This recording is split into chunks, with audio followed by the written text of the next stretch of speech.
Good afternoon, ladies and gentlemen. Welcome to my show, Lifestyle with Dr. Mobi. This is Dr. Mobi, and I welcome everyone nationally, internationally. Today, we're going to talk about basically lifestyle effects of sleep. We have a great guest, and one of our great sleep tech, Mary, and she's going to highlight a little bit about sleep.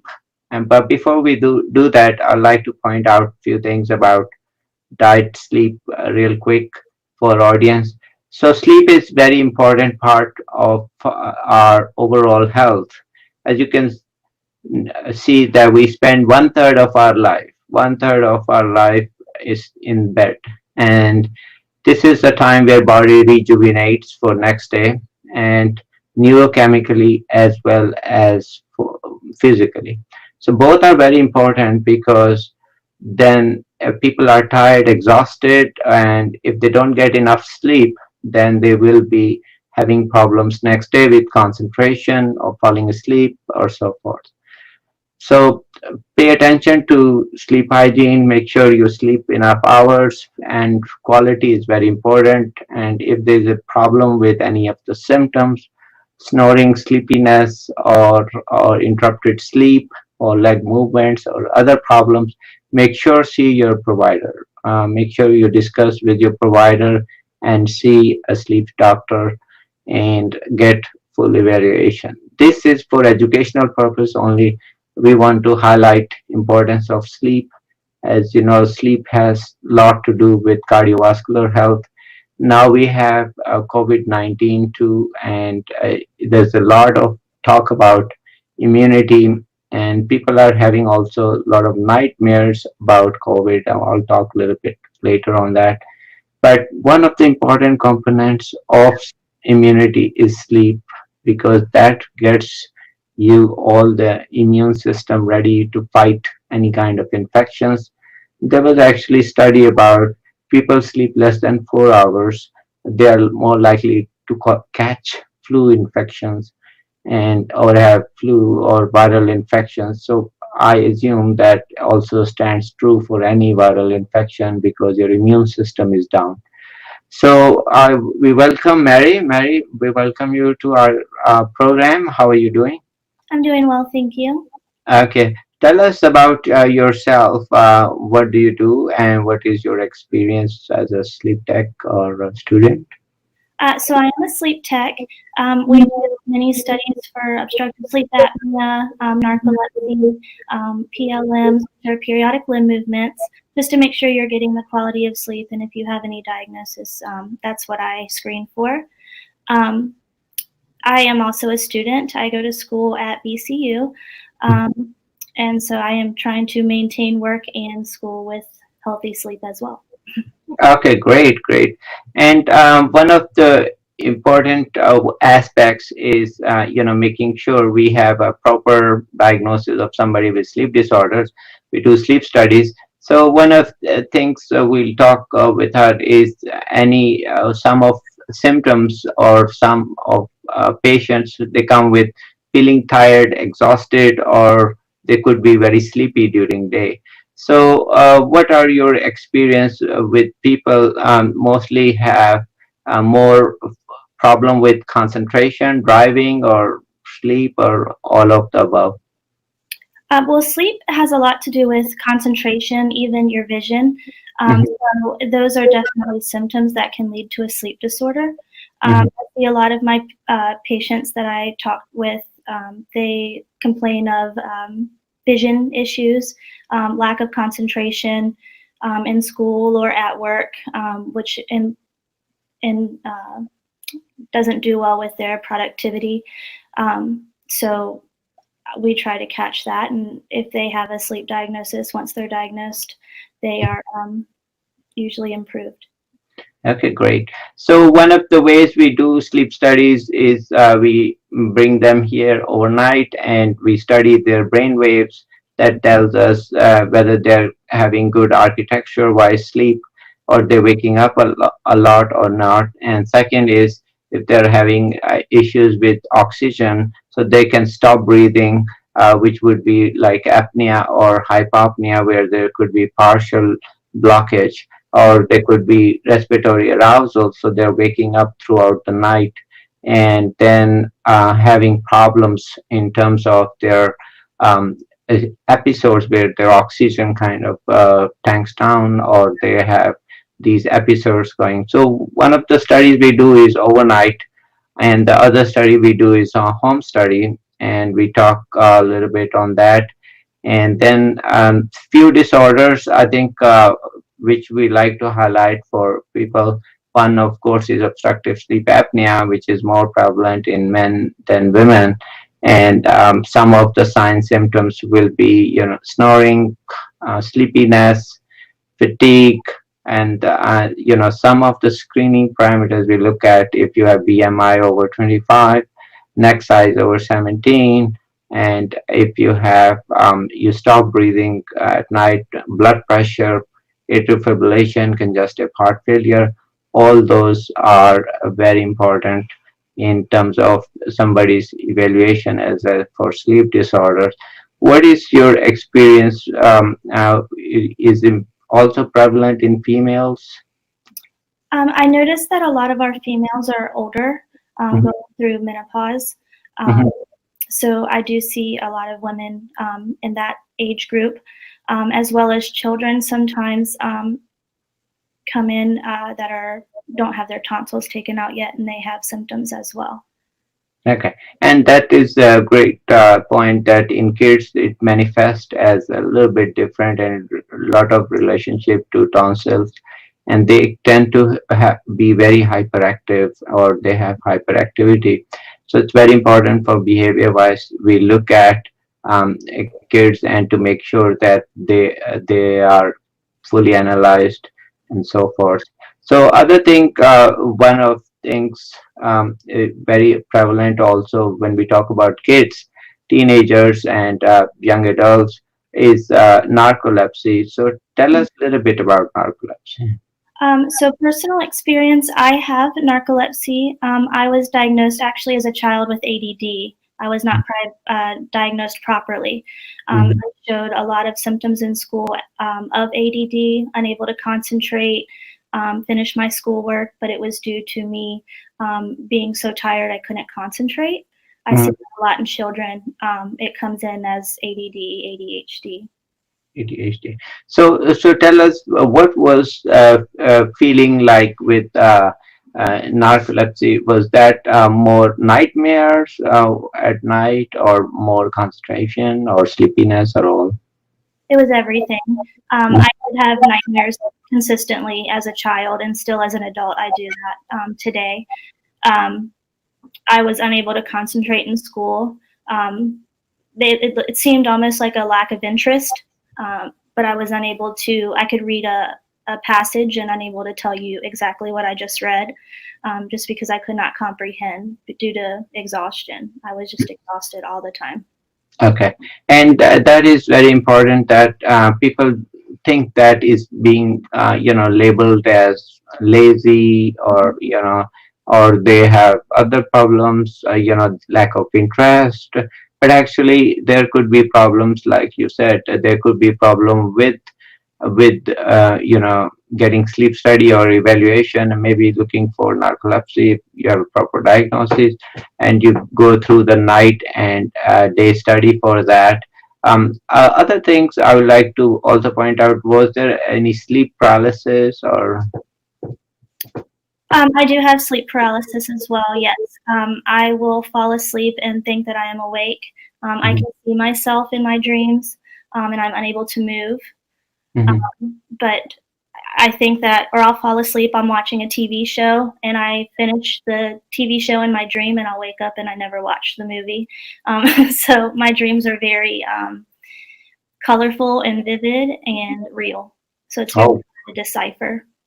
Well, I mean, thank you for sharing your personal experience. I know it means a lot for somebody to share this for educational purpose, for people to realize that, pay attention to your symptoms, making sure talk to your doctor, and don't ignore it. Look deeper with the provider, and making sure if anything has to be done for it, we are here for you.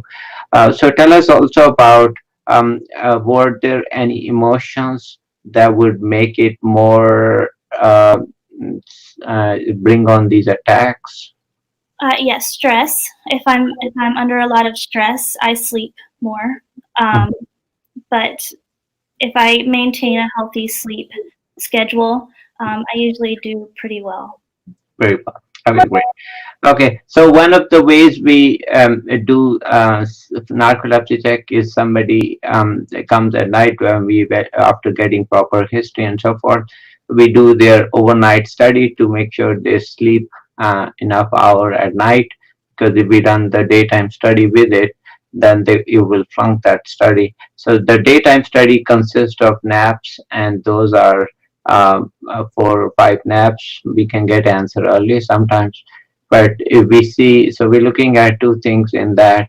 Those are, if they have pathological sleepiness, which is they sleep very quickly, and they have other things would be in terms of their have sleep onset REM. So which we're looking in these naps, and also we can also look overnight study if they slept earlier, and the REM, which is the dream portion for audience.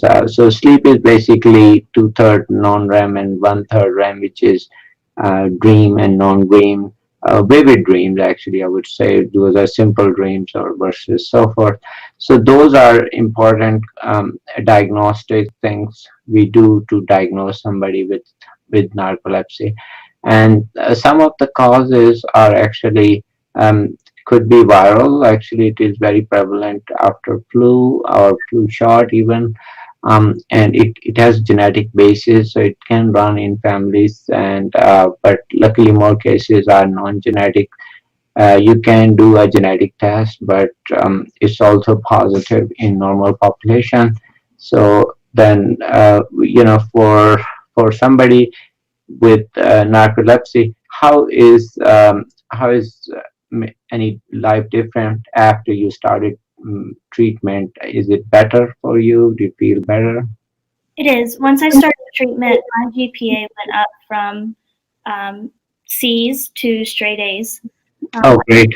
yeah, I was able to concentrate in school. I'm able to comprehend as well, and I'm Mhm, happier. I don't feel lazy. I don't feel unmotivated. I mhm. As long as I keep a healthy sleep schedule, I feel pretty good, much better. Much better. And what about any sleep paralysis or those better? They're getting better. I do have very vivid nightmares, um, but they're off and on.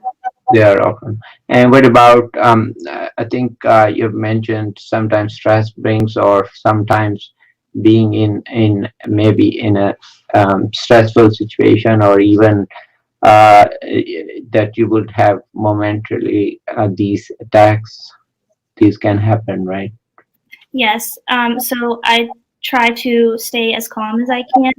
Hmm. I'll go to take my mind off. I do exercise to try to calm my mind down a little bit, and that tends to help as well.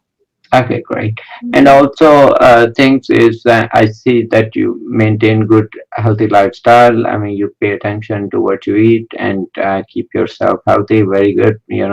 That's an important consideration because you don't want to develop another disorder with one which could be, from getting sleep apnea or something on those. So those are so that is great. And what about the treatment in terms of uh, have you seen more side effects or effects? I do well personally without a antidepressant to manage my dreaming due to the side effects, but a lot of my patients, they really find it useful to use antidepressants. So I think it's just person to person. Person to person. So everybody varies depending on how their response to medication is also of course genetic. So there's genetic variation, and there are a lot of new medication out. So some of the medication we use are stimulants, which are Provigil, Nuvigil, and Adderall, Ritalin, or any of those. And then we use some antidepressant to suppress the REM portion, which would be Prozac.